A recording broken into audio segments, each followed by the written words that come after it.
देख रहे हैं न्यूज 18 जम्मू कश्मीर लद्दाख हिमाचल और हरियाणा। यह है खास पेशकश चक्रव्यूह और चक्रव्यूह में मैं हूं आपके साथ मुकेश राजपूत। आज चक्रव्यूह में हम चर्चा करने जा रहे हैं हिमाचल प्रदेश की सियासत पर। हिमाचल प्रदेश की सियासत में अब एक दिलचस्प मोड़ आ गया है। सुक्खू सरकार 2 साल पूरे करने जा रही है आने वाली 11 तारीख को, और इन 2 सालों को लेकर सत्तारूढ़ पार्टी जश्न मनाने की तैयारी कर रही है। वहीं पर दूसरी तरफ भारतीय जनता पार्टी इसी दिन सड़कों पर उतरकर इस जश्न को नाकामियों का तमाशा बताने के लिए, साबित करने के लिए जो कोशिशें होनी चाहिए वो उन्होंने शुरू कर दी हैं। अब सवाल ये है कि इस सियासी उठापटक में जनता की जो समस्याएं हैं, उनकी जो मूलभूत मांग है, वो कहीं खो तो नहीं जाएंगी? क्या ये महज सियासी प्रदर्शन है या ये ऐसा प्रदर्शन होगा जिससे जनता के हक में विपक्ष वाकई ही कोई ठोस आवाज़ उठाएगा? और क्या ये जो जश्न सत्तारूढ़ पार्टी मना रही है, ये सही मायने में जश्न मनाने का सही समय है? क्योंकि हिमाचल प्रदेश आर्थिक स्थिति से जूझ रहा है। सैलरी के जो समाचार हैं वो मिलते हैं, उसमें देरी हो रही है, पेंशन में देरी हो रही है, आर्थिक स्थिति भी ठीक नहीं है, और 2 सालों में जो प्राकृतिक आपदा आई उससे भी प्रदेश को काफ़ी नुकसान पहुंचा है। तो इस जश्न और प्रदर्शन का जो ये सिलसिला है, इसको आज हम विस्तार से समझेंगे चक्रव्यूह में। पूरा मामला क्या है, हमेशा की तरह ये जानने के लिए आइए देखते हैं हमारी चक्रव्यूह की एक खास रिपोर्ट, और उसके बाद इस जश्न के मसले को लेकर विपक्ष के नेता पूर्व मुख्यमंत्री जयराम ठाकुर चक्रव्यूह में लाइव हमारे साथ जुड़ेंगे। तो बने रहे और ये रिपोर्ट देखें।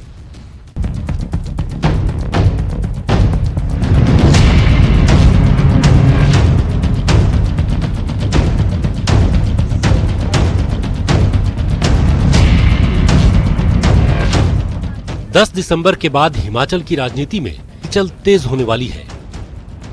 11 दिसंबर को सुक्खू सरकार सत्ता में आने के बाद 2 साल का कार्यकाल पूरा होने का जश्न मनाने जा रही है। जहां सुक्खू सरकार अपनी 2 साल की उपलब्धियों का बखान करेगी, वहीं बीजेपी सरकार के 10 जन विरोधी फैसलों को उजागर करने की रणनीति तैयार कर चुकी है। महंगाई, डीजल और सीमेंट के दाम, स्टाम्प ड्यूटी, बिजली दरें, बस किराए और सब्सिडी का मुद्दा, ये सब बीजेपी के विरोध प्रदर्शन का मुख्य हथियार होंगे। इस सरकार को जश्न मनाने का कोई अधिकार नहीं है। इस सरकार ने 2 साल में प्रदेश की जनता के लिए कुछ किया नहीं, कोई ऐसी उपलब्धि नहीं जिसके लिए यह सरकार जश्न मनाए। भारतीय जनता पार्टी 2 साल के कांग्रेस के इस सरकार के इस कार्यकाल की जो जनविरोधी निर्णय है उनको लेकर, और जो ऐसे निर्णय है जिनको लेकर प्रदेश की पूरे राष्ट्रीय स्तर पर किरकिरी हुई है, ऐसे सब मुद्दों को लेकर सरकार को घेरेगी। दूसरी ओर कांग्रेस सरकार अपनी उपलब्धियों का ढोल बजाने की पूरी तैयारी कर चुकी है। बिलासपुर में एक भव्य समारोह का आयोजन किया जा रहा है, जिसमें कांग्रेस हाईकमान को भी बुलाया गया है। डिप्टी सीएम मुकेश अग्निहोत्री ने विपक्ष पर निशाना साधते हुए कहा कि सरकार ने अपनी 10 गारंटियों में से अधिकतर को पूरा किया है।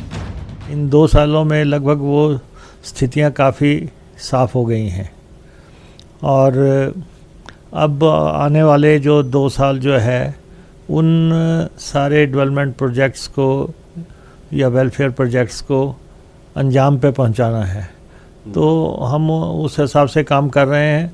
बाकी भारतीय जनता पार्टी ने इस दफ़ा रचनात्मक विपक्ष की भूमिका नहीं निभाई है।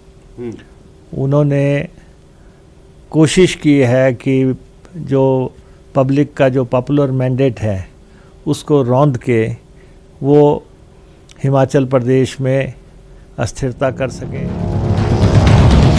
जश्न के बिलासपुर में आयोजित होने वाले समारोह को लेकर एक कमेटी का गठन किया गया है। इस कमेटी की अध्यक्षता कैबिनेट मंत्री जगत सिंह नेगी करेंगे। बीजेपी की नजर में यह जश्न सिर्फ एक छलावा है। पार्टी की पूरी योजना तैयार है। 11 दिसंबर को हर जिला मुख्यालय में धरना दिया जाएगा।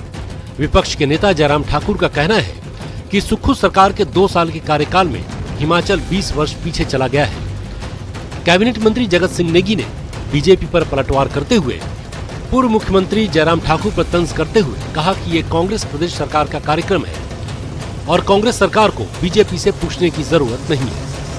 2 वर्ष के कार्यकाल पूरा होने पर हिमाचल प्रदेश की सरकार जश्न मनाने जा रही है और शायद जश्न के लिए स्थान भी निर्धारित किया गया है, शायद बिलासपुर का जिक्र आ रहा है।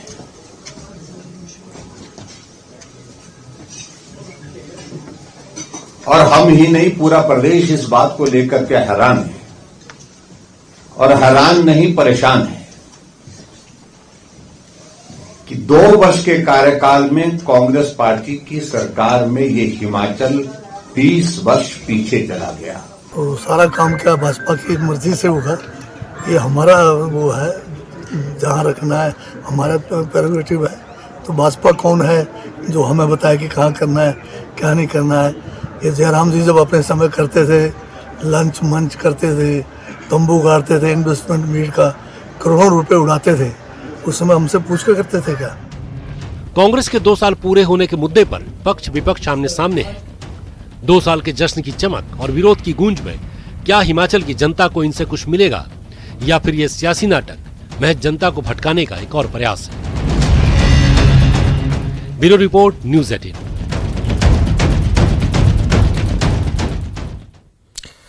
तो ये जो 2 साल का जश्न है और ये 2 साल सत्ता में रहने के बाद कांग्रेस जनता में जा रही है और जनता के लिए क्या क्या कमाल किए हैं कांग्रेस ने, इसका जश्न मनाएगी। और साथ ही साथ भारतीय जनता पार्टी जो ये 2 साल में प्रदेश की जनता किस तरीके से बेहाल रही है, ये बताने की कोशिश करेगी। तो इसी मसले पर आज चक्रव्यूह में हमारे साथ सबसे पहले जुड़ रहे हैं विपक्ष के नेता पूर्व मुख्यमंत्री जयराम ठाकुर जी।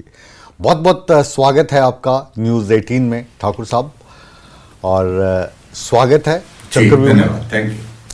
तो ये जो 2 साल का जश्न है, इस जश्न को आप प्रदर्शन में क्यों बदल रहे हैं?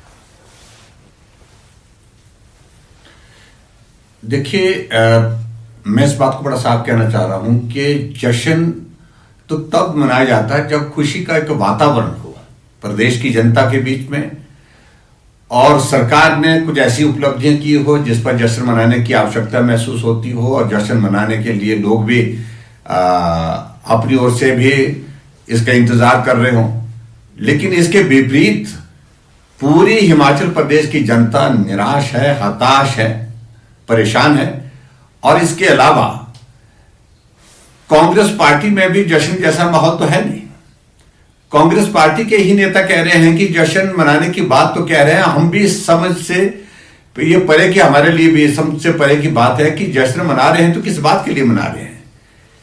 काम तो हो नहीं रहे हैं, ना जनता के काम हो रहे हैं, ना कांग्रेस पार्टी के नेताओं के काम हो रहे हैं। ये विधायक बोल रहे हैं, मंत्री बोल रहे हैं। और इसलिए आपने देखा होगा कि 2 साल के कार्यकाल में हिमाचल प्रदेश में जो राजनीतिक अस्थिरता का एक वातावरण रहा, सरकार सिर्फ एक ही बात पर फोकस कर रही है। मुख्यमंत्री और मंत्रियों के पास सिर्फ एक काम है, कुर्सी कैसे सलामत रहे, कुर्सी कैसे बची रहे, इसके सिवाय और कोई काम नहीं है।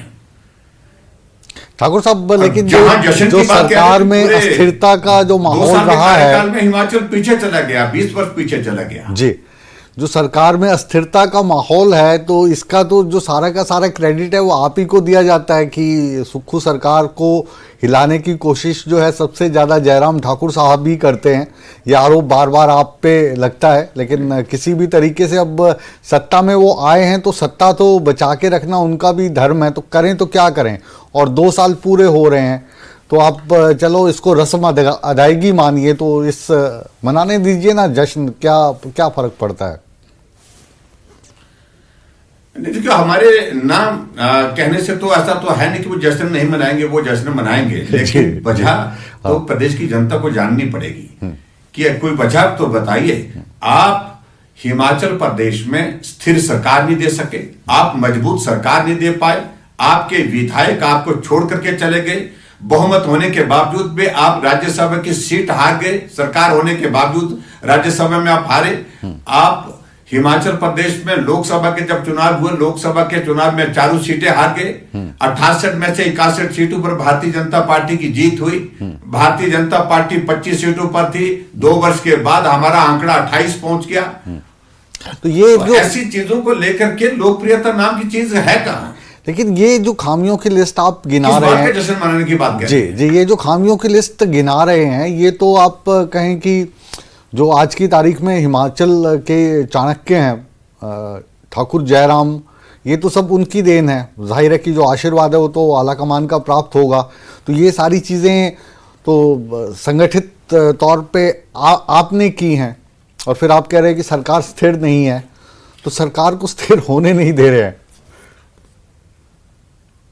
देखिए, सरकार बनी है, बहुत बड़े बहुमत के साथ बनी है। सरकार चलाने का जिम्मा जो सत्ता में पार्टी है उनका है जी, मुख्यमंत्री का है।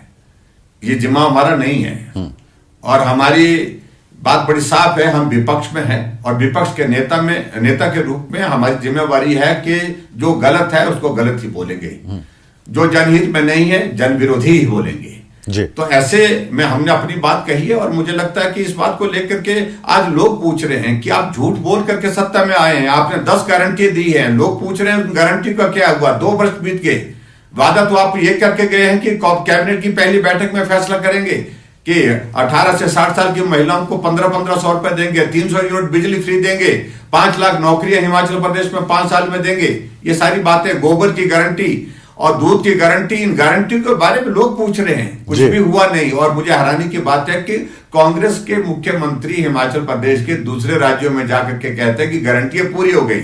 अरे यहां बोलो ना, हमारे सामने बोलो, कौन सी गारंटी पूरी? कोई भी अच्छा, गारंटी आप पूरी वो तो कह रहे हैं कि हमने 10 गारंटियों का वायदा किया था, 5 गारंटियां पूरी होगी।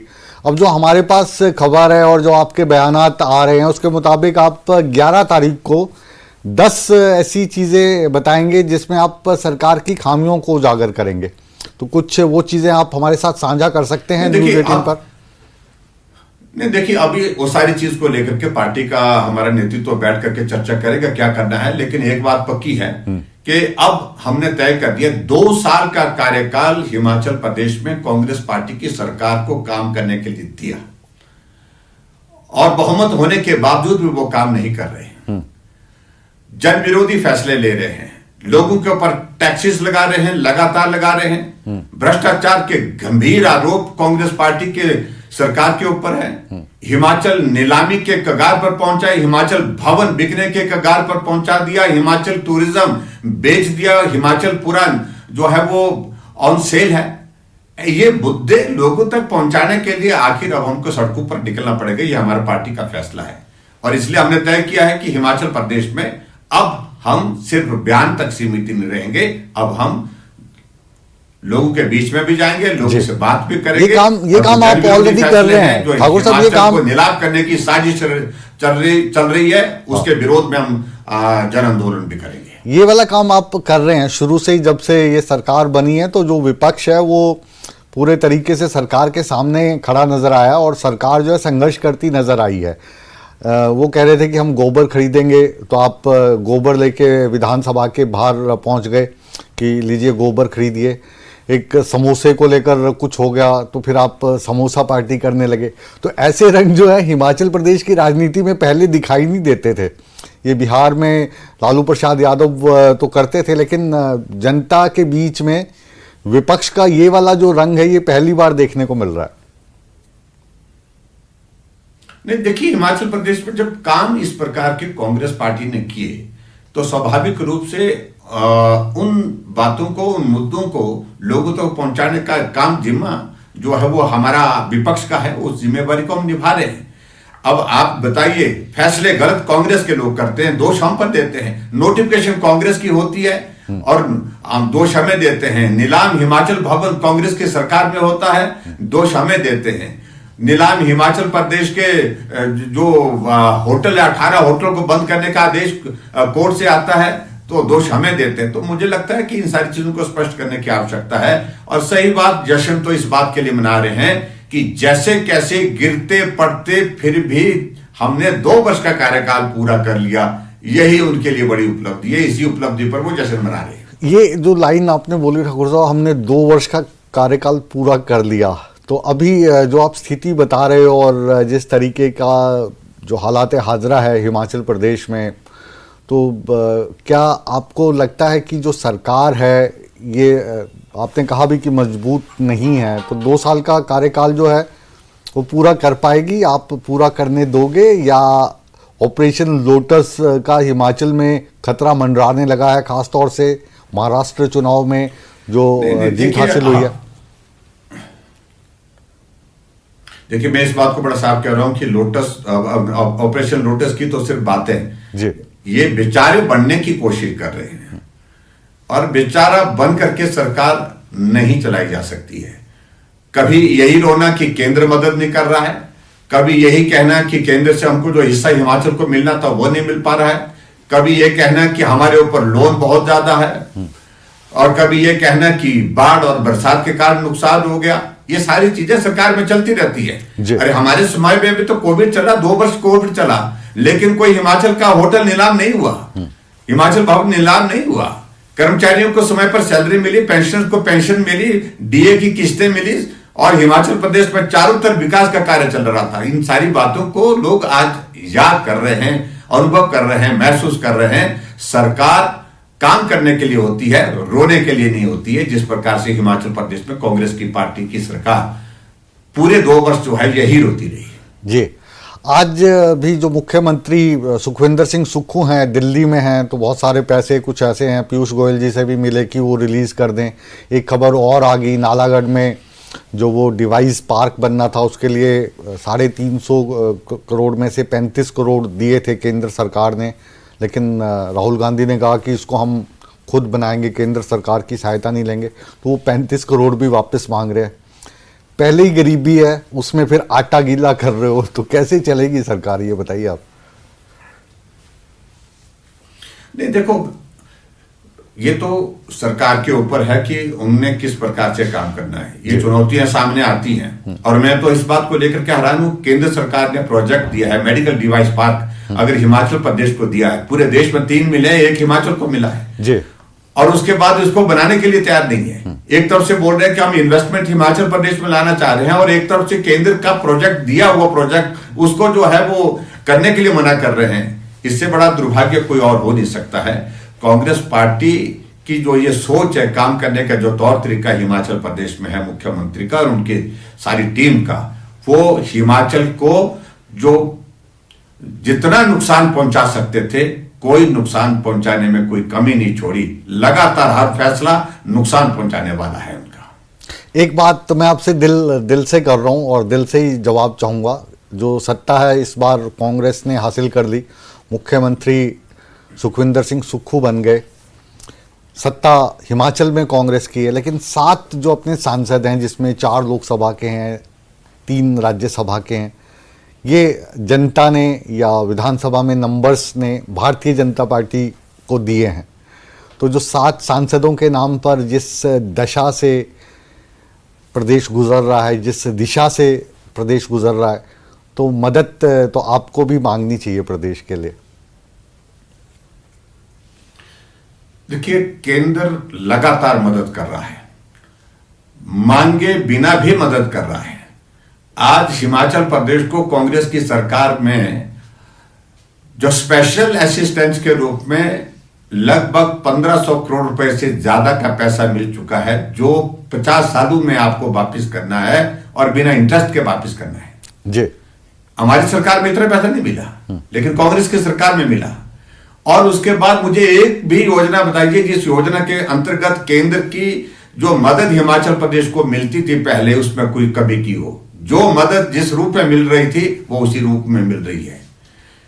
और मुझे इस बात को लेकर के हैरानी है कि कांग्रेस के ये आरोप को अब कोई सुनने के लिए तैयार नहीं है, मानने के लिए तैयार नहीं है, जो आरोप लगाने की कोशिश कर रहे हैं जी। अपने बलबूते हिमाचल प्रदेश में सरकार चलाने की बात कहने वाले कांग्रेस के नेता हर बार दोष क्यों देते हैं कांग्रेस की सरकार के लोग, और ये नेता लोग हमारे केंद्र के सरकार को, मोदी जी को क्यों गाली देते हैं?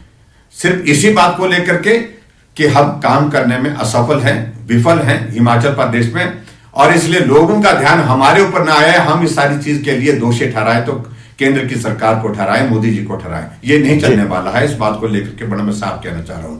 अब इसी तरह के फैसले जो हिमाचल प्रदेश में जो किए जा रहे हैं, जगहसाई हो रही है सारे उन फैसलों को लेकर के। आपके हिमाचल में जो फैसले लिए जा रहे हैं उसकी चर्चा पूरे देश भर में हो रही है। टॉयलेट टैक्स हिमाचल प्रदेश में लगता है, और बसों में चलने के लिए सवारियों के साथ फ्रेट चार्जेस का फैसला हिमाचल प्रदेश सरकार करती है। हिमाचल प्रदेश में जो समोसा जो है एक चर्चा का विषय बन जाता है, पूरे हिमाचल में, पूरे देश भर में बन जाता है। वो समोसा पहुंचना चाहिए। समोसा जो है, ये आपने लालू प्रसाद यादव का जो नारा आया था ना, जब तक रहेगा समोसे में आलू तब तक रहेगा बिहार में लालू, वैसी जो समोसा है ये, उनसे जो भी गलती हुई होगी, लेकिन समोसे को जो ये राज्य स्तर पर पब्लिसिटी है ये आपने दी, आपने भी बहुत पार्टीज की है। बहरहाल मैं आपसे ये जानना चाहूँगा कि जो ये बार बार केंद्र को लेकर सरकार बात करती है कि हमें मदद नहीं मिल रही है, आप कह रहे हैं लगातार मदद मिलती है, तो हम चाह रहे थे कि इस बातचीत में कांग्रेस के बड़े नेता, मुख्यमंत्री जी को भी हम अप्रोच कर रहे थे, मुकेश अग्निहोत्री जी को भी किया, विक्रमादित्य को भी किया, प्रतिभा सिंह को भी किया, लेकिन अलग अलग वजह से कोई CWC की मीटिंग में, कोई ट्रैवल कर रहे हैं। तो उनके बिहाफ पे हम आपसे सवाल पूछते हैं कि कुछ आप ऐसे आंकड़े हमें बता सकते हैं जिससे उनका ये तर्क गलत साबित हो कि केंद्र से मदद नहीं मिल रही है और आप कह रहे हैं कि मिल रही है। पहली बात, एक बात, revenue deficit grant Himachal Pradesh को जो राशि निर्धारित हमारे फाइनेंस कमीशन ने की है उसके अनुरूप हर महीने मिल रही है। जो तारीख निर्धारित है उस तारीख को मिल रही है। 5 तारीख को मिलती है, 5 तारीख को आती है लगभग 550 करोड़ रुपए। मुझे बताइए कहां कमी की उसमें? जो फॉर्मूला जो पूरे देश भर में सभी स्टेट के लिए लागू हुआ है उसके मुताबिक हिमाचल का हिस्सा हिमाचल को मिल रहा है। दूसरी बात, जो सेंट्रल टैक्सेस का शेयर जो है लगभग 750 करोड़ रुपए हिमाचल प्रदेश को 10 तारीख को मिलता है। 10 तारीख को पूरे स्टेट के लिए वो शेयर जाता है, तो हिमाचल को बिल्कुल बदस्तूर मिल रहा है। और इसके अलावा हिमाचल प्रदेश के लिए हमारा केंद्र सरकार का, हमारा टूरिज्म का जो प्रोजेक्ट जो है लगभग 2300 करोड़ रुपए का जो है वो सैंक्शन होने के बाद उस पे काम करने के लिए स्टेट गवर्नमेंट को कहा गया है। पूरे हिमाचल प्रदेश में इस बात को लेकर के मैं कहना चाहता हूं कि देश में PMGSY फेज 3 का 2700 करोड़ रुपए जो है, हिमाचल पहला राज्य पूरे देश भर में जहां से फेज 3 की शुरुआत की। प्रधानमंत्री नरेंद्र मोदी जी ने पैसा दिया। आज अगर हिमाचल प्रदेश में सड़कें बन रही है, प्रधानमंत्री ग्राम सड़क योजना के अंतर्गत मिल रही है। हिमाचल प्रदेश में अभी CRF के अंतर्गत जो हमारा शेयर है उस शेयर से कम नहीं, उससे ज्यादा हमको हिमाचल प्रदेश को मिल गया। ये भी बात मैं आपके ध्यान में लाना चाहता हूं। हिमाचल प्रदेश में के लिए डिजास्टर में जो पैसा मिलता था, अब की बार एडवांस पैसा दे दिया, तो ये भी उनको ध्यान में रखना चाहिए। आखिरकार हिमाचल प्रदेश में कौन सा पैसा रुका है, इस बात को कांग्रेस के नेता स्पष्ट तो करें। और जो कह रहे हैं वो कि कर्मचारियों का पैसा सरकार को नहीं दिया जा सकता। PFRDA का बड़ा सीधा सा कहना है 9000 करोड़ रुपए जो कर्मचारियों का, जो हमारा सेंट्रल गवर्नमेंट के पास जो जाता, जो पैसा कटता है, और PFRDA ने जो पैसा मार्केट में इन्वेस्ट किया है, अपने टर्म्स एंड कंडीशन के साथ किया है, वो पैसा उस कर्मचारी को मिलेगा। जो कर्मचारी रिटायर होगा उसका हिस्सा है, उसको गवर्नमेंट कैसे मांग सकती है? उसको पैसे को मांग रहे हैं। तो ऐसे में मुझे लगता है कि हैरानी की बातें हैं जो कांग्रेस की सरकार हिमाचल प्रदेश में, कांग्रेस के नेता लोग जो बोल रहे हैं, उन्हें तथ्यों की जानकारी नहीं है। झूठ बोल करके वो सत्ता में आए हैं, झूठ बोलकर सत्ता चलाने की कोशिश कर रहे हैं। गुमराह करना अब संभव नहीं है। हम फैक्ट्स के साथ बोल रहे हैं कि हिमाचल प्रदेश में केंद्र पूरा मदद कर रहा है। जितनी मदद हिमाचल प्रदेश को पहले मिलती थी उससे कम नहीं, उससे ज्यादा मदद मिल रही है। लेकिन हिमाचल प्रदेश की सरकार पूर्ण रूप से असफल है, विफल है। जी, आखिरी सवाल ठाकुर साहब मेरा आपका, हमारे आज के इस विशेष चक्रव्यूह की बातचीत में, कि अब जो आप सरकार छोड़ के गए थे, इससे पहले आप प्रदेश के मुख्यमंत्री थे और अब सुखविंदर सिंह सुक्खू मुख्यमंत्री हैं, तो उस वक्त जो हालात थे, फाइनेंशियल स्थिति थी प्रदेश की, वो कैसी थी? और अब अगर फाइनेंशियल स्थिति बहुत ज़्यादा बिगड़ गई है तो वो कितनी बिगड़ गई है और उसके कारण क्या रहे? नहीं, देखिए, मैं एक बात को बड़ा साफ कहना चाह रहा हूं कि हिमाचल प्रदेश की स्थिति जब हम सत्ता में आए थे 2017 में लगभग 50,000 करोड़ रुपए का ऋण हिमाचल के ऊपर था। और मैं इस बात को भी मैं कहना चाहता हूं, जितना ऋण हमने 5 वर्षों में नहीं लिया, उससे ज्यादा ऋण हिमाचल प्रदेश में सुक्खू जी की सरकार में 2 साल के कार्यकाल पूरा होने से पहले ले लिया। और मुझे लगता है कि जब तक के लिए हमारा नेक्स्ट बजट आएगा मार्च में, तब तक के लिए हिमाचल प्रदेश 1 लाख करोड़ के ऋण के नीचे होगा। ऋण तो लिए जा रहे हैं, लेकिन वो डेवलपमेंट के काम में कहीं नहीं लग रहा है। तो कहाँ जा रहा है? दूसरी बात में सिर्फ अगर फिर वो पैसा जा कहाँ रहा है? पैसा कहाँ जा रहा है? अगर ये फाइनेंशियल मैनेजमेंट का विषय है, वो सरकार स्पष्ट नहीं कर पा रही। हम वही तो बोल रहे हैं कि पैसा के आप लोन लिए जा रहे हैं, लेकिन पैसा जा कहाँ रहा है? वो कहते हैं कि ऋण लिया था। मैंने कहा ऋण तो आप लोगों ने भी लेके रखा था, जो हमने चुकता किया है। मैंने 38,500 करोड़ रुपए ऋण 5 सालों में चुकता किया है हिमाचल प्रदेश में, जो कांग्रेस की सरकार ने लिया था। जो किस्तें बनती थी, जो ब्याज बनता था, उस पैसा हमने जो है वो पूरे का पूरा जो है जितना बनता था, जो वापस करने की जो टर्म्स एंड कंडीशन थी, उसके मुताबिक उस पर हमने अमल किया। और 38,500 करोड़ रुपए हिमाचल प्रदेश की भारतीय जनता पार्टी की सरकार ने कांग्रेस की सरकार का जो ऋण के रूप में लिया था, उसके मूलधन के रूप में और ब्याज के रूप में हमने वापस किया है। लेकिन आप बताएं, आपके सामने ये स्थिति कैसे आ गई है? हाँ।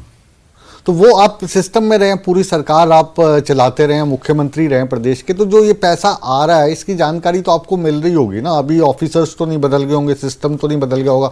तो जो ऋण ले रहे हैं वो आप कह रहे हैं कि वो प्रदेश के विकास कार्यों में लग नहीं रहा, तो वो जा कहाँ रहा है पैसा? ये एक बड़ा सवाल है। वही हैरानी की बात है। हैरानी की बात यह है कि हिमाचल प्रदेश में ऋण लिया जा रहा है, डेवलपमेंट के काम रुके पड़े हैं, कर्मचारियों को समय पर सैलरी मिलने की परिस्थिति नहीं बन पा रही है, पेंशन को पेंशन मिलने की परिस्थिति नहीं बन पा रही है, लेकिन उसके बावजूद भी ऋण लिया जा रहा है और वो टैक्सेस और लगाए जा रहे हैं ऊपर से। और अभी जो CPS 6 हटाए हैं, एक महत्वपूर्ण फैसला कोर्ट का आया है, और उसमें जाकर के करोड़ों रुपए हिमाचल प्रदेश में खर्च किए और करोड़ों रुपए जाकर के SLP जो दिल्ली में फाइल की सुप्रीम कोर्ट में, उस पर खर्च कर दिया। उसके लिए तो पैसे हैं, लेकिन हिमाचल प्रदेश के विकास के लिए पैसे नहीं है। सारे प्रोजेक्ट उन्होंने होल्ड पर रख दिए हैं और इसी बात को हिमाचल जानना चाहता है। पैसा आप ऋण के रूप में ले रहे हैं, तो पैसा जा कहाँ रहा है?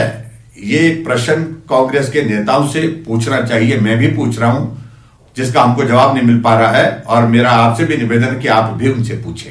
जी चलिए, बहुत बहुत शुक्रिया, आप चक्रव्यूह में जुड़े। हमारे खट्टे मीठे सवालात का आपने हमेशा की तरह बेबाकी से जवाब दिया।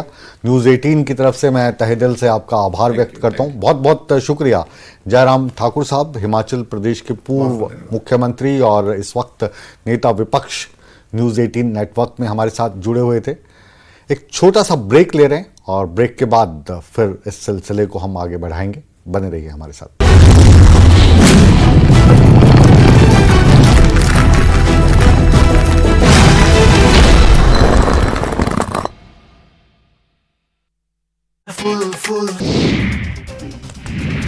संसद के शीतकालीन सत्र का 5वां दिन भी चढ़ा हंगामे की भेंट। पहले राज्यसभा फिर लोकसभा की कार्यवाही भी 2 दिसंबर तक के लिए स्थगित।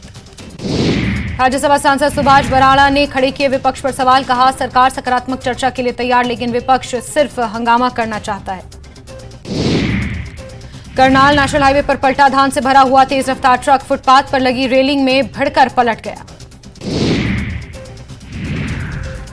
ट्रक में भरी हुई धान भी हाईवे पर बने फ्लाईओवर पर गिर गई। दूसरी तरफ से आ रही एक गाड़ी में भी इस हादसे के बाद रेलिंग लग गई, सवारियों को आई चोटें। करनाल के रेलवे रोड पर खंबे से टकराई कार, हादसे में कार सवार 2 लोग घायल। हादसे को लेकर पुलिस का बयान आया सामने, तेज रफ्तार की वजह से हुआ हादसा। करनाल के सेक्टर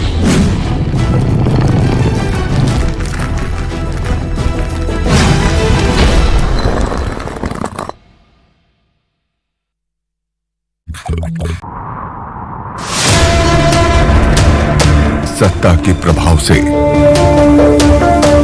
विपक्ष की वार तक समझेंगे राजनीति का हर दांव पेच।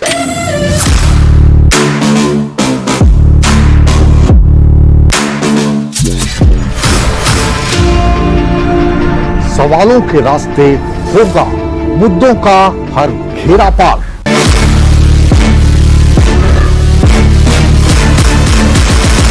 चक्रव्यूह देखिए मुकेश राजपूत के साथ सोमवार से शुक्रवार शाम 5:56 पर।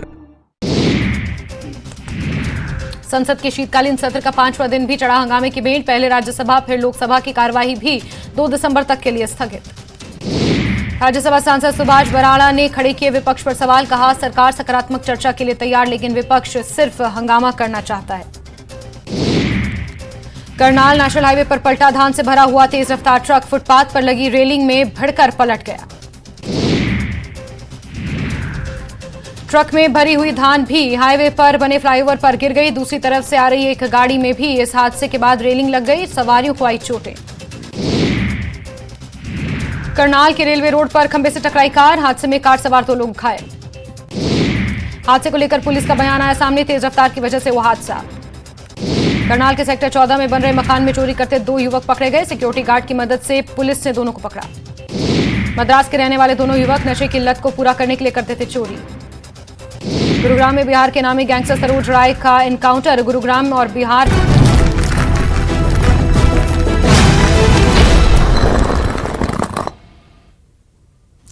चक्रव्यूह में आप सभी दर्शकों का एक बार फिर स्वागत है। ब्रेक में जाने से पहले हमारे साथ जुड़े थे हिमाचल प्रदेश के नेता प्रतिपक्ष और पूर्व मुख्यमंत्री ठाकुर जयराम। उन्होंने कांग्रेस पर जम के निशाने साधे। अपने उन्होंने तर्क दिए कि केंद्र सरकार से मदद मिलती है, लेकिन वो पैसा कहाँ जा रहा है ये उनको पता नहीं चल रहा है। मदद उसी तरीके से दी जा रही है जैसे जब वो मुख्यमंत्री थे उस वक्त मिला करती थी। इसी मसले को हम आज विस्तार से समझेंगे और जो 2 साल का जश्न सत्तारूढ़ पार्टी मना रही है और 2 साल पर प्रदर्शन जो भारतीय जनता पार्टी यानी विपक्ष मनाने जा रहा है, करने जा रहा है, इसके मायने क्या है। तो आज हमारे साथ अब जुड़े हैं संदीप सांख्यान साहब, कांग्रेस के प्रवक्ता। भारतीय जनता पार्टी के प्रवक्ता के तौर पर हमारे साथ हैं प्रशांत शर्मा जी। प्रोफेसर रमेश चौहान विश्लेषण करेंगे और रणवीर जो ताज़ा जानकारी है घटनाक्रम की वो हमें देंगे। तो आप सबका चक्रव्यूह में स्वागत है। तो पहले कांग्रेस के पास चलते हैं। संदीप सांख्यान जी, आज हम चाह रहे थे कि जयराम ठाकुर साहब के सामने जो कांग्रेस के आपके बड़े नेता हैं उनको भी बैठाएं और एक दूसरे से बातचीत करवाएं, लेकिन वो पॉसिबल नहीं हो पाया। जाहिर है कि आपने चर्चा सुनी होगी, तो आपसे जो सवाल वो उठा के गए हैं पहले उनका जवाब लेते हैं। किस चीज़ का जश्न मना रहे हैं, ये सवाल भारतीय जनता पार्टी पूछ रही है। 10 जो आपने वायदे किए थे वो कह रहे हैं कि 10 नाकामियां हम गिनवाएंगे। जी नमस्कार। नमस्कार। आपके माध्यम से सभी दर्शकों का मैं स्वागत करता हूं, अभिनंदन करता हूं मुकेश जी। मैं बड़े ध्यानपूर्वक और बड़ी श्रद्धा पूर्वक मैंने नेता प्रतिपक्ष जी का जो इंटरव्यू आपने किया, जो उन्होंने वक्तव्य दिए, बड़े ध्यान से मैंने सुना और मुझे ये भी महसूस हुआ कि जिस तरह से डबल इंजन की सरकार को चलाने वाले मेरे को एक इस तरह से विवश दिखे कि जब आपने उनसे ये पूछा कि आप बता दीजिए कि आपके 3 जो हैं वो राज्यसभा के सांसद हैं, 4 आपके यहाँ से लोकसभा के सांसद हैं, तो उन्होंने ब्लैक एंड व्हाइट में कितना जो पैसा था हिमाचल के हितों की रक्षा के लिए केंद्र सरकार से मांगा। तो जयराम ठाकुर जी का जो जवाब था, तो मैं ये कहता हूं कि वो एकदम से सकपका गए जिस तरह से आपने प्रश्न पूछा। तो मैं बड़े ध्यानपूर्वक सुन रहा था। दूसरा ये था कि जिस तरह से जयराम ठाकुर जी अपने आप 5 साल यहाँ पे मुख्यमंत्री रहे और एक मैं कहूंगा कि एक्सीडेंटल मुख्यमंत्री बने। कहा जगत प्रकाश नड्डा जी का नाम चल रहा था उस दौर की अगर मैं बात करूं, और जयराम ठाकुर जी बने। चलिए ठीक है, इनका कार्यकाल निकट गया। मैं इनसे बताना चाहता हूं ये वाला जो तर्क है ना संदीप भाई, ये वाला जो तर्क है पसंद नहीं आया। उस वक्त जो नाम चल रहा था वो प्रोफेसर प्रेम कुमार धूमल का चल रहा था और प्रेम कुमार धूमल के नाम हार चुके थे चुनाव। हाँ, उनके नाम से चुनाव लड़ा गया। धूमल जी चुनाव हार चुके थे। हाँ, तो वो जो नाम था उसमें फिर कई नाम चल रहे थे, लेकिन एक्सीडेंटल नहीं चलिए, हाँ एक्सीडेंटल मत कहिए। नहीं चलिए, हाँ चलिए ठीक है, जयराम ठाकुर जी मुख्यमंत्री बने, कोई बात नहीं, मुख्यमंत्री तो रहे प्रदेश के, बड़ा सौभाग्य की बात है, मैं ये नहीं कहता हूं, पर लेकिन जिस तरह से इन्होंने माननीय मुख्यमंत्री ठाकुर सुखविंदर सिंह जी के बारे में अपना तर्क दिया, ये सबसे निकम्मी सरकार है और ये सरकार जो है विफलताओं से भरी हुई, तो जयराम ठाकुर जी को भी इस तरह की बोलबानी नहीं बोलनी चाहिए। आखिरकार वो पूर्व के मुख्यमंत्री है और वर्तमान में ठाकुर सुखविंदर सिंह मुख्यमंत्री हैं और दोनों इन शब्दों देखो, आप नहीं थे ना वहां पे जब मैं इंटरव्यू कर रहा था, और आपके जहन में जो जो सवाल आ रहे होंगे वो सारे सवाल मैंने पूछे ना ईमानदारी से।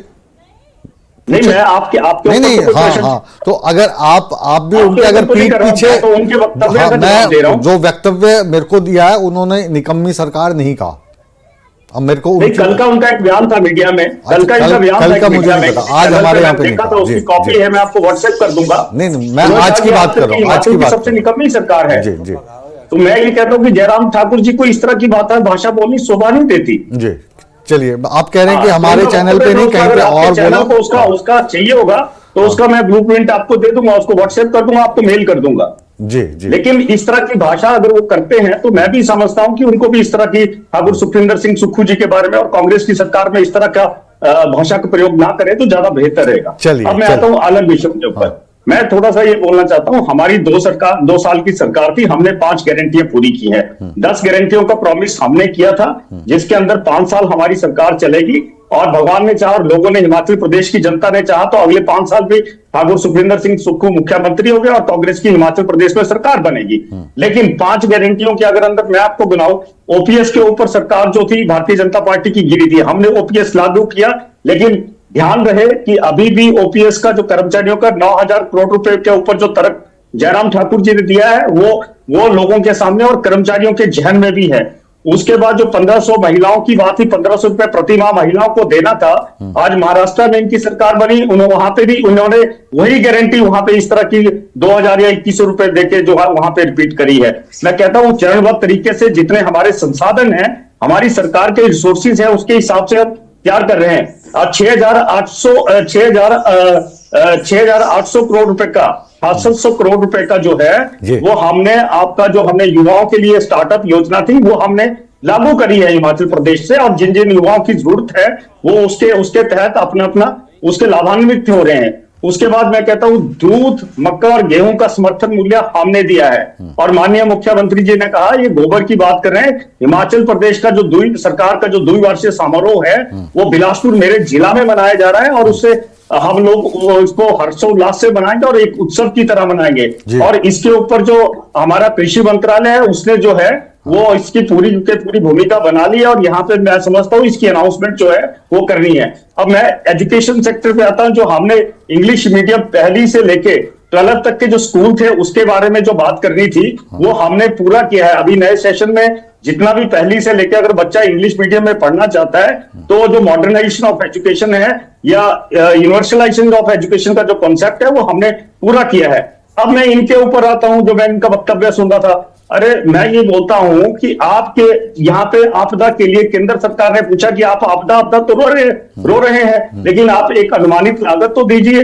हमने 9,900 करोड़ रुपए का जो था आपदा में पिछले वर्ष में जो नुकसान हुआ वो दिया, लेकिन आज तक केंद्र सरकार ने उस पर कोई प्रतिक्रिया नहीं दी। आज तक प्रदेश को जीएसटी का मुआवजा नहीं मिल रहा है।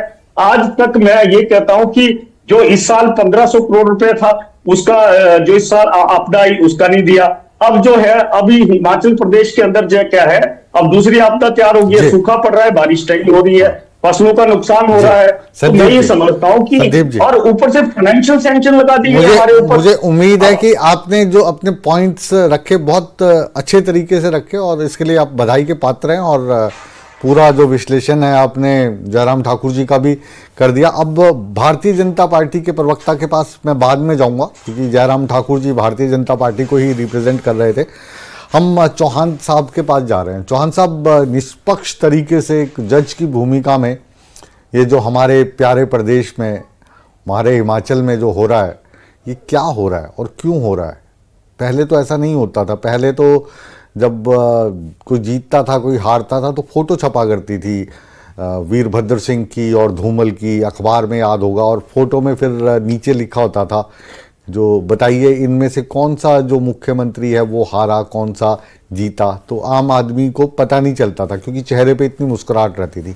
ऐसी ही फोटो हमने जयराम ठाकुर की और सुखविंदर सिंह सुक्खू की देखी जब ये हवाई जहाज में बैठ के चंडीगढ़ से दिल्ली आ रहे थे, दोनों अगल बगल की सीट में बैठे थे। अब ये इतनी कड़वाहट क्यों? मुकेश जी क्या कहें, पहले तो ये कह देते हैं कि भी सरकार 2 वर्ष पूरे करने जा रही है 11 दिसंबर को जी। तो चलिए हम भी अपनी तरफ से कह लेते हैं कि सरकार को 2 वर्ष पूरे करने पर बधाई हो। अब जहां तक आप बात कर रहे हैं, आपने बहुत सारे प्रश्न भी पूछे हैं नेता प्रतिपक्ष और पूर्व मुख्यमंत्री से, और वो सारे प्रश्न जो है बहुत महत्वपूर्ण थे, क्योंकि वो आर्थिकी की और राजनीति की एक पूरी पृष्ठभूमि को दर्शाता है जी। अब मेरे से जब बात की गई तो कहा गया कि सरकार अपने 2 वर्ष के जश्न के उपलक्ष्य पे कुछ इसकी समीक्षा या बात मतलब कुछ बात करना चाह रही है, क्योंकि जश्न मनाया जा रहा है 2 वर्ष का। 2 वर्ष का जश्न मनाया जा रहा है सत्तारूढ़ पार्टी की तरफ से, और इस 2 वर्ष को लेकर भाजपा यानी विपक्ष कर रही है प्रदर्शन सरकार के 2 साल को लेके। तो एक तरफ जश्न है, एक तरफ प्रदर्शन है, यही हमारा विषय है। हाँ, तो मुकेश जी देखिए, सही तो यह होता कि 2 वर्ष के बाद जो है समीक्षा होती, और वो समीक्षा जो होती वो बड़ी, जिसको आप कह सकते हैं कि सटीक और तथ्यों पर आधारित समीक्षा होनी चाहिए जी। कांग्रेस के प्रवक्ता सांख्यान साहब कह रहे थे कुछ स्कूलों की गुणवत्ता शिक्षा की सुधारने के लिए कदम उठाए है सरकार ने। तो मेरे जितना मुझे नॉलेज या इन्फॉर्मेशन है मेरे पास, तो अभी तक मुझे लगता है 2 साल से स्कूल शिक्षा बोर्ड के चेयरमैन की नियुक्ति नहीं हुई है जी। तो वो घर का अगर मुख्य नहीं है तो फिर घर चलेगा कहां से। इसी प्रकार से 2 साल से ऊपर का समय हो गया, लगभग 2.5 साल हो गए, प्रदेश विश्वविद्यालय में वाइस चांसलर का पद खाली पड़ा है।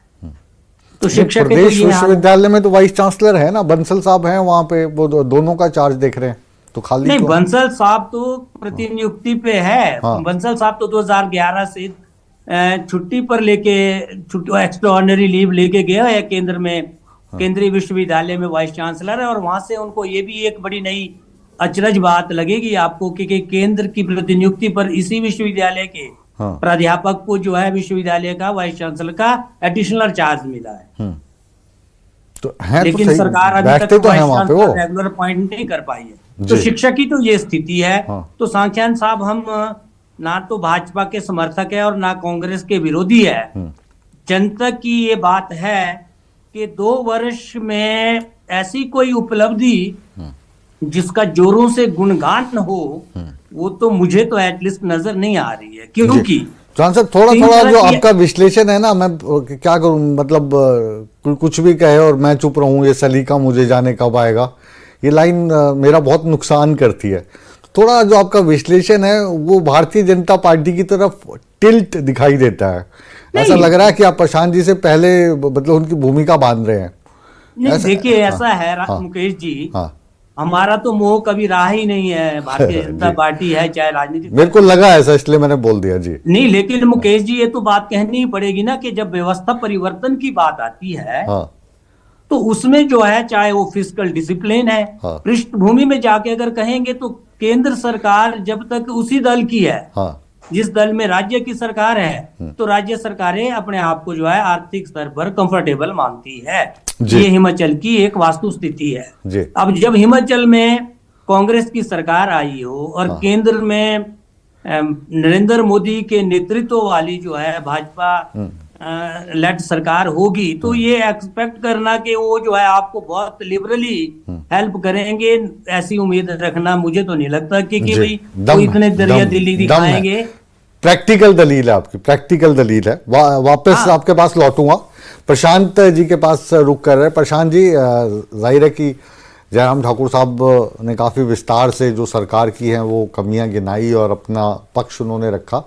तो अब 11 तारीख को आप पे, आपके कार्यकर्ताओं पर तो अब ये प्लानिंग चल रही होगी इस वक्त की, ये जब अपना आयोजन कर रहे होंगे, जब ये जश्न मना रहे होंगे, तो इस रंग में भंग कैसे डालना है, इस जश्न को प्रदर्शन में कैसे बदलना है, तो क्या क्या तैयारियां चल रही हैं आपकी, थोड़ा विस्तार से बताइए। ठाकुर साहब से भी पूछ रहा था, उन्होंने लीक नहीं किया, आप बताओ, आप पुराने दोस्त हो हमारे। जी तो भाई संदीप जी ने बहुत बातें कही जी।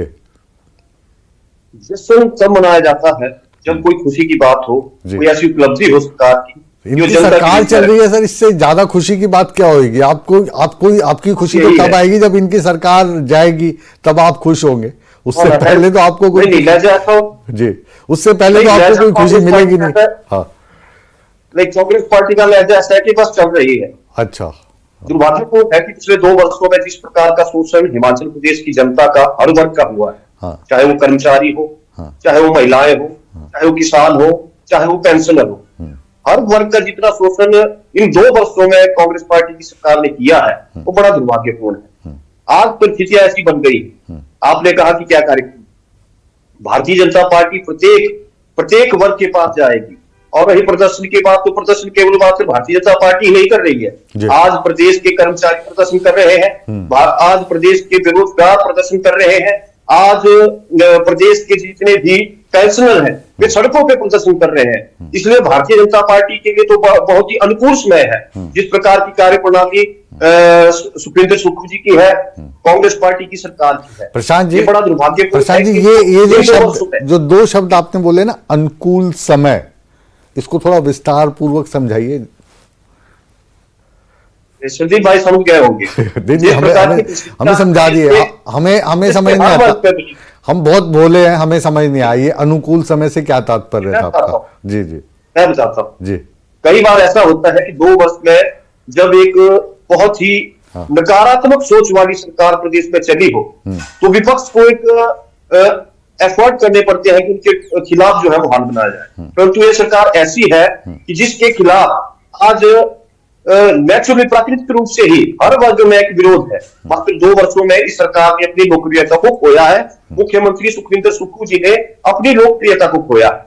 हमारा कहना है कि आज देश में जिस प्रकार की छवि हिमाचल प्रदेश की बनी है, आज बात करते हैं, आज जिस भी प्रदेश में चुनाव होते हैं तो सबसे पहले अगर किसी वित्तीय कुप्रबंधन और सबसे नकारा सरकार की अगर कोई तमगा दिया जाता है तो हिमाचल प्रदेश की सरकार को दिया जाता है। तो वो लोग तो आप लोग ही देते हो ना, जहां जहां आपकी सरकारें, जहां जहां आपके नेता जाएंगे वही बोलते हैं। कोई ऐसा तो है नहीं कि दुनिया में कहीं से इसका सर्टिफिकेट आया कि हिमाचल प्रदेश की सरकार नकारा है, और जहां पे भाजपा की सरकार चल रहे हैं वहां पे बहुत अच्छी चल रही है। दिल्ली में ये नैरेटिव, दिल्ली में हिमाचल भवन, आज हिमाचल भवन जो दिल्ली में स्थित है, अगर उसकी कुर्की के आदेश आते हैं तो इसमें भारतीय जनता पार्टी तो दोषी नहीं है। अगर कोर्ट 6 CPS के खिलाफ फैसला देता है तो उसके लिए भारतीय जनता पार्टी तो दोषी नहीं है। रुक गए ना सारे फैसले। 18 होटलों को बंद करने के आदेश देता है तो उसके पीछे तो भारतीय जनता पार्टी नहीं है। ये पूरी रुक तो गए, सारे फैसले रुक गए। स्थितियां क्यों बनी? हाँ, चलिए ये स्थितियां क्यों बनी, रणवीर से जानते हैं। रणवीर, आपके पास आ रहे हैं हम, और जाहिर है कि जो कांग्रेस के प्रवक्ता हैं संदीप सांख्यान, इनको कांग्रेस बड़ी अच्छी लगती है, चौहान साहब विश्लेषण कर रहे हैं, और अगर हम प्रशांत जी की बात करें तो भाजपा से बढ़िया पार्टी कोई नहीं है, दूसरी पार्टी को तो सत्ता चलाने का अधिकार ही कोई नहीं है। अभी हिमाचल प्रदेश की राजनीति को आप सुबह से लेकर दिन रात यही काम करते हो, कवर करते हो। अभी कांग्रेस की अंदरूनी स्थिति क्या है? सुखविंदर सिंह सुक्खू जो हैं हिमाचल प्रदेश के मुख्यमंत्री हैं, ईमानदार छवि के नेता हैं, इसमें कोई दो राय नहीं है, लेकिन धड़े वहाँ पर भी बने हुए हैं। एक धड़ा वो है हॉली लॉज, एक धड़ा वो है जो मुकेश अग्निहोत्री जी का है, और बहुत सारे कुछ ऐसे दोस्त थे जो पहले बहुत करीब थे लेकिन अब दूर हो गए। और कहा यह जाता है कि सुखविंदर सिंह सुक्खू, जिन्हें सुक्खू भाई कहते हैं, बंदा तो बहुत अच्छा है पर सुनता किसी की नहीं है, या सुन भी लेता है तो करता अपने मन की है। ये छवि ट्रैवल कर रही है कांग्रेस के अंदर, और भाजपा का तो अपना पक्ष है ही, जाहिर है कि विपक्ष के लोग हैं तो ये तो बुराई करेंगे ही। जी आप बिल्कुल बेहतर आपने समझाया है दर्शकों को, और आप जानते भी है कि यही स्थिति कमोबेश है, और कांग्रेस के भीतर जो गुटबाजी है जो लंबे समय से चली आ रही है वो खत्म होने का नाम नहीं लेती है, ये और बढ़ती जाती है। और कांग्रेस अपने भीतर ये मानती है कि ये गुटबाजी उनके लिए अच्छी है, क्योंकि कंपटीशन बढ़ेगा तो इससे और प्रतिभाएं निखर कर आती है। लेकिन बड़ी बात इसमें ये है, आपने भी देखा होगा कि हिमाचल में इन 2 सालों के भीतर चाहे पक्ष चाहे विपक्ष जो राजनीतिक प्रयोग हुए और जो प्रशासनिक प्रयोग हुए, उससे कोई ज्यादा लाभ किसी को मिल नहीं पाया। सत्ता पक्ष की अगर बात करें तो जो फाइनेंशियल फ्रंट था उस पर मैनेजमेंट की बात कही गई, कुछ प्रयोग किए भी गए सुखू सरकार की तरफ से, लेकिन उतना ज्यादा वो आप एक्साइज पॉलिसी को छोड़ दे तो बाकी उससे लाभ मिला नहीं। कांग्रेस के भीतर की दिक्कत सिर्फ ये है कि जब कोई धड़ा बन जाता है, जो पावर में आता है, तो उसकी यही कोशिश रहती है कि वो दूसरे धड़े को जो है हाशिए पर धकेले, लेकिन उसमें भी एक संतुलन देखा जाता था। लेकिन यहाँ पर स्थिति कुछ अलग है। जो भाजपा की तरफ से कहा जाता है कि करीबी लोगों को अपने पास औहदे दिए जाते हैं और स्पष्ट सबके सामने है कि किस नेता को किस तरह की कुर्सी दी गई है।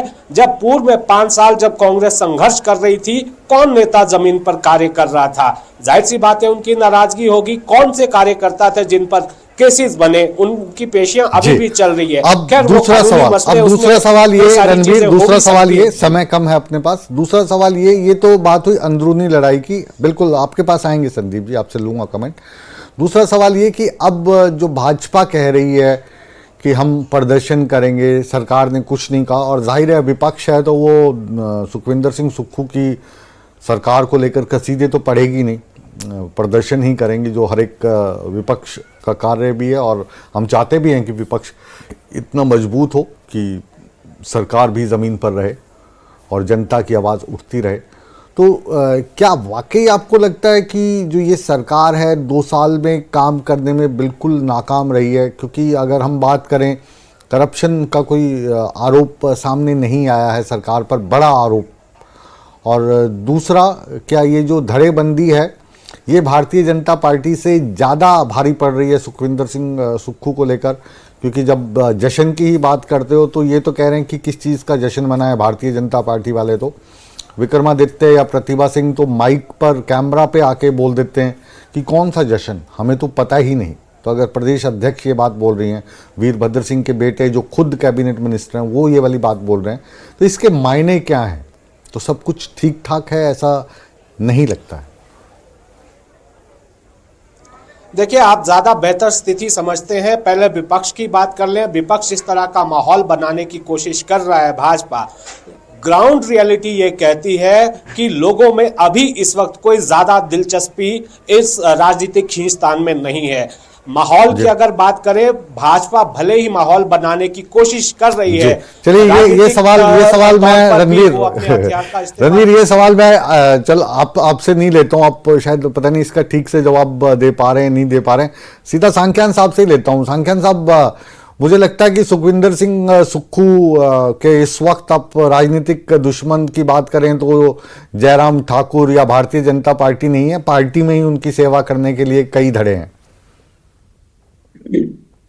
देखिए सर, सुक्खू भाई को मुकेश जी आप भी अच्छे से जानते हैं और मैं भी अच्छे से जानता हूं, है ना। और मैं आपको एक चीज बताना चाहता हूं कि उनके मन में कोई इस तरह का द्वेष नहीं है, लेकिन एक बात मैं साफ बता देता हूं आज मीडिया के माध्यम से, कांग्रेस पार्टी के अंदर जिन धड़ों की आप बात कर रहे हैं ना, मैं कहता हूं कांग्रेस पार्टी का जो कार्यकर्ता है, कार्यकर्ता से लेके जो पीसीसी अध्यक्ष तक है ना, वो अपने आप में एक इंस्टीट्यूशन है। उसने कांग्रेस की परिभाषा को, कांग्रेस के संविधान को और कांग्रेस के संघर्ष को पढ़ा है, जाना है और उसको जीता भी है। इसी संघर्ष, इसी संविधान को, इसी इंस्टीट्यूशन को, सुनो तो सही, तरीके से अपनी बात रखता है। सर सुनो तो सही सांख्यान साहब, इसी चीज को, वो जो हर एक आदमी अपने आप में इंस्टीट्यूशन है, इसी का फायदा उठा के तो इन्होंने ऐसी स्थिति पैदा कर दी थी कि 6 विधायक आपको छोड़ के चले गए।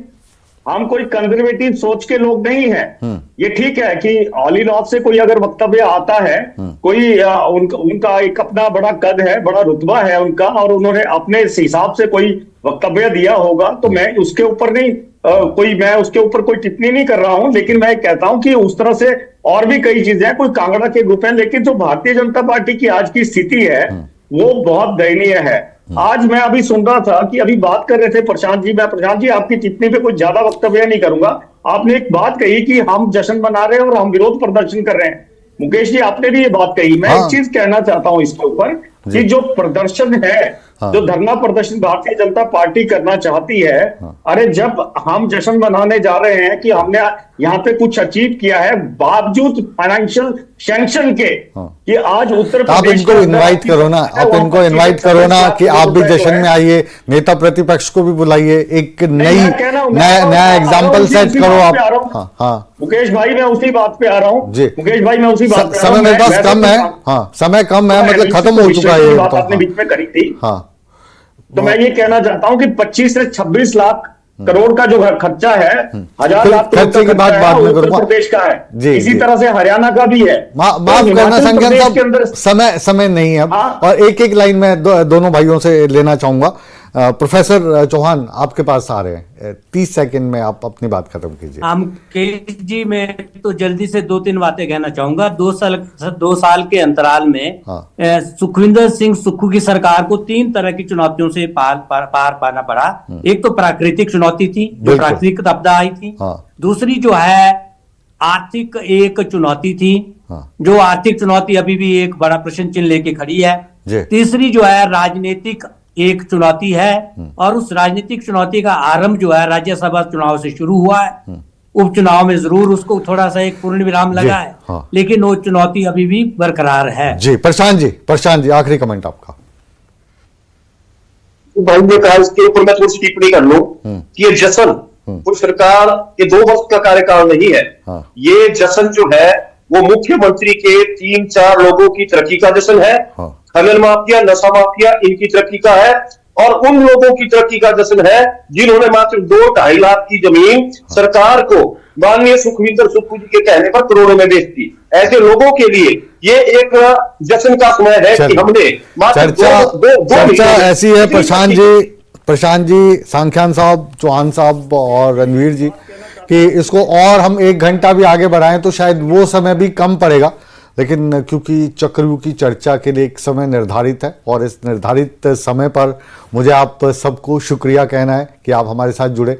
लेकिन जाहिर है कि चक्रव्यूह चलता रहेगा, चर्चा भी चलती रहेगी, हम और आप मिलते रहेंगे, एक दूसरे से वाद विवाद करते रहेंगे। बहुत बहुत शुक्रिया। तो चक्रव्यूह को यहीं पर विराम देते हैं, लेकिन आप कहीं मत जाइए, बने रहिए हमारे साथ, क्योंकि चक्रव्यूह के बाद भी न्यूज़ 18 जम्मू कश्मीर, लद्दाख, हिमाचल और हरियाणा पर खबरों का सिलसिला लगातार जारी है। बने रहें हमारे साथ।